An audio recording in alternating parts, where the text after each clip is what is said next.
Assalamualaikum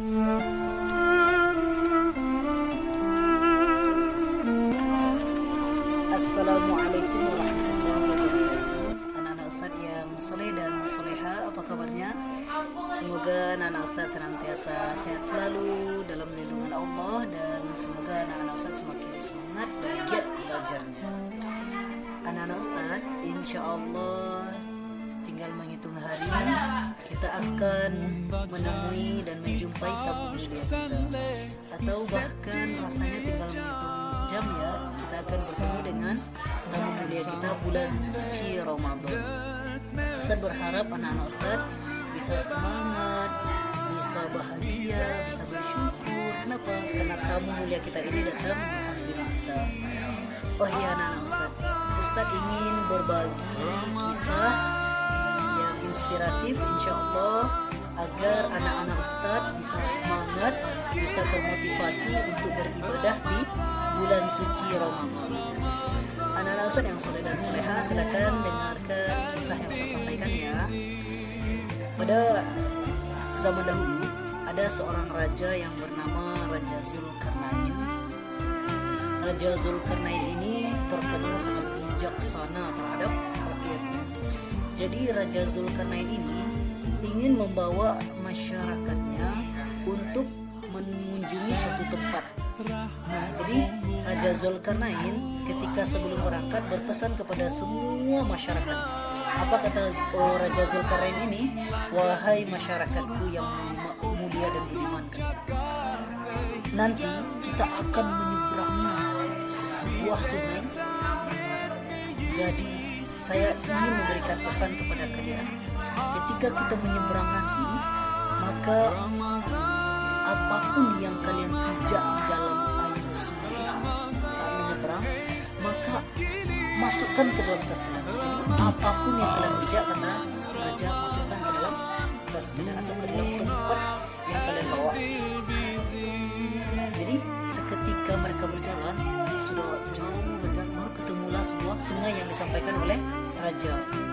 Lalu akhirnya rakyat itu terbagi menjadi tiga rombongan. Jadi rombongan pertama ini turun ke sungai untuk menyeberang. Akhirnya rombongan pertama ini banyak, ada yang menginjak batu, menginjak pasir. Mereka tidak mengambil satu pun masukkan ke dalam tas. Kenapa? Karena pikiran mereka, raja pasti tidak tahu kita menginjak apa. Raja tidak akan tahu kalau kita ada menginjak apa, karena raja tidak melihat kaki kita di dalam air, katanya. Jadi mereka rombongan pertama ini naik sampai menyeberang. Rombongan yang kedua teringat kata raja tadi, masukkan apapun yang kalian pijak. Jadi mereka ada pijak seperti batu-batu besar, seperti pasir, tapi mereka hanya mengambil batu-batu kecil, kayak kerikil, mereka masukin dalam tas mereka. Rombongan ketiga ini ingat lagi kata-kata rajanya, masukkan apapun yang kalian pijak. Setiap apa yang dipijak, ambil, masukkan ke tas. Setiap apa yang dipijak, masukkan ke tas. Sampai dia selesai menyeberang, apapun yang mereka pijak, masukkan ke tas. Akhirnya ketika mereka selesai menyeberang, lalu berhenti, raja berkumpul di satu tempat tujuan mereka. Lalu kata raja ini, wahai masyarakatku, kalian tadi telah menyeberang air sungai kan? Ya. Lalu sekarang saya ingin kalian semua buka apa yang ada dalam tas kalian, yang kalian pijak di dalam air tadi. Silakan kalian lihat apa yang kalian pijak tadi, kata Raja Zulkarnain. Ternyata ketika masyarakatnya membuka, masyarakatnya kaget. Kenapa? Ternyata yang mereka pijak tadi dan yang mereka masukkan dalam tas tadi adalah intan berlian yang sangat mahal harganya. Dan intan berlian itu anak-anak Ustadz adalah benda atau perhiasan yang sangat berharga di zaman itu. Jadi ada yang bersyukur, ada yang sedih, ada yang merasa bahagia, tapi merasa sedih juga dalam hatinya. Kenapa? Karena rombongan yang pertama, apa mereka pikir? Astagfirullah ya Allah, katanya, kami sangat rugi. Kenapa? Kami telah banyak memijak batu-batu intan berlian itu, tapi kami tidak mengambilnya satupun. Mereka merasa rugi, merasa tidak senang. Kenapa? Karena mereka tidak patuh terhadap perintah raja tadi, yang ternyata adalah kebaikan untuk mereka. Lalu rombongan yang kedua, mereka merasa bersyukur tapi juga sedih. Kenapa? Karena mereka hanya mengambil kerikil-kerikil atau batu intan yang kecil-kecil saja. Berbeda dengan yang ketiga, mereka sangat bersyukur.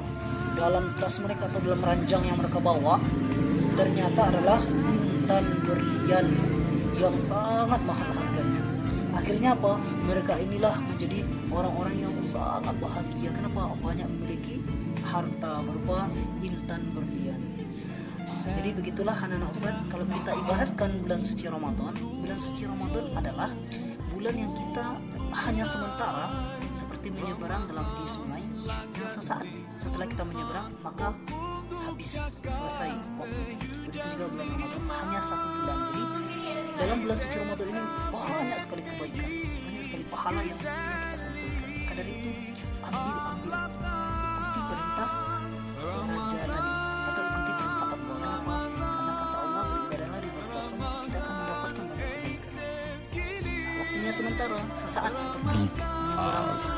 Hanya 1 bulan suci Ramadan ini menghampiri kita atau baik anak-anak Ustadz yang soleh dan yang soleha, masih ada sebuah kisah inspiratif lagi yang ingin Ustadz sampaikan, yaitu selain dari kisah Raja Zulkarnain tadi, ada kisah persahabatan antara 2 orang anak, yaitu yang bernama Alfa dan yang bernama Bobby.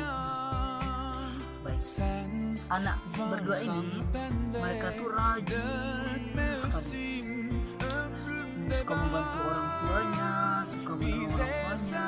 Lalu ketika Alfa sama Bobby ini pergi bermain, selalu bersama berdua. Jadi suatu ketika seorang raja di sebuah daerah tempat dia ini memberikan kesempatan kepada semua rakyatnya. Tapi ini bukan cerita tentang Raja Zulkarnain tadi ya.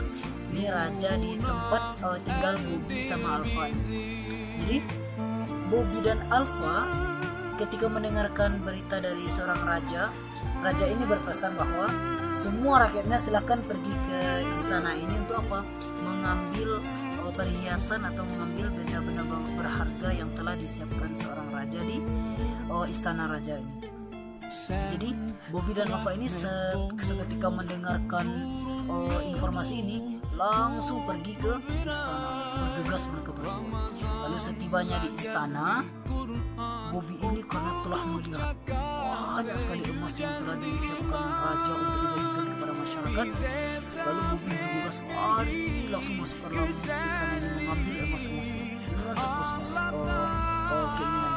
Tapi raja hanya memberikan waktu 1 jam untuk mereka mengambil emas. Silakan ambil sebanyak-banyak, mau diambil masukin pakai tas atau pakai ranjang, pakai plastik atau apapun. Jadi yang Alfa dia udah ingin bergegas juga, tapi dia Alfa ini masih ketika di depan istana melihat kiri kanan, ternyata di Alfa ini melihat seorang penjaga istana. Jadi dia minta izin terlebih dahulu. Wahai penjaga istana, bolehkah saya mengambil emas yang sudah dijanjikan raja tadi? Boleh, kata penjaga ini. Kamu rakyat raja ya? Iya, katanya. Lalu Alfa ini masuk setelah dapat izin. Setelah Alfa masuk, Alfa mengambil emas juga bersama Bobby. Pas saat mereka sudah menghabiskan waktu mengambil emas, Bobby ini dan Alfa bersama-sama kesepakatan untuk pulang. Jadi Bobby dan Alfa sudah memiliki perhiasan atau emas di dalam tas mereka dan kantong mereka. Seketika tiba di gerbang, Alfa dipersilahkan oleh para penjaga istana ini untuk pulang. Seketika Alfa sudah beranjak keluar, Bobby ditahan oleh penjaga istana ini. Kenapa? Ternyata anak-anak Ustaz yang tahu, karena Bobby ini masuk saja ke istana seperti maling tanpa izin. Akhirnya apa? Akhirnya Bobby dilarang untuk membawa perhiasan di istana ini dan boleh meninggalkan istana tanpa membawa satupun emas. Nah, sama seperti bulan Ramadan, anak-anak Ustaz yang soleh dan soleha, anak-anak Ustaz boleh pasti masuk dalam bulan suci Ramadan, pasti bisa melaksanakan ibadah-ibadah. Tapi kalaulah anak-anak ustaz dan ustazah tidak minta izin atau minta maaf terlebih dahulu kepada orang tua, kepada kakak, kepada abang, kepada adik, paman, tante, kakek, nenek, dan semua teman-teman atau orang-orang yang pernah bertegur sapa dengan anak-anak ustaz, maka amalan puasa anak-anak ustaz akan sia-sia. Untuk itu anak-anak ustaz, mari kita saling memaafkan bertegur yang pernah bertegur sapa dengan kita minta maaf, mohon maaf lahir dan batin. Semoga di bulan suci Ramadan ini kita bisa mengumpulkan pahala sebanyak-banyaknya. Jadi supaya anak-anak ustaz tidak kelelahan saja dengan ibadah, namun hasilnya sia-sia. Kenapa? Karena masih ada orang-orang di sekitar anak-anak ustaz yang soleh dan soleha ini tersakiti karena lisan anak-anak ustaz, tersakiti karena sikap anak-anak ustaz. Maka dari itu kita saling meminta maaf kepada orang-orang yang pernah kita jumpai dan kita tegur sapa. Ustaz pun pribadi dan keluarga juga mohon maaf lahir dan batin jika Ustaz ada salah kepada anak-anak Ustaz, saling maaf.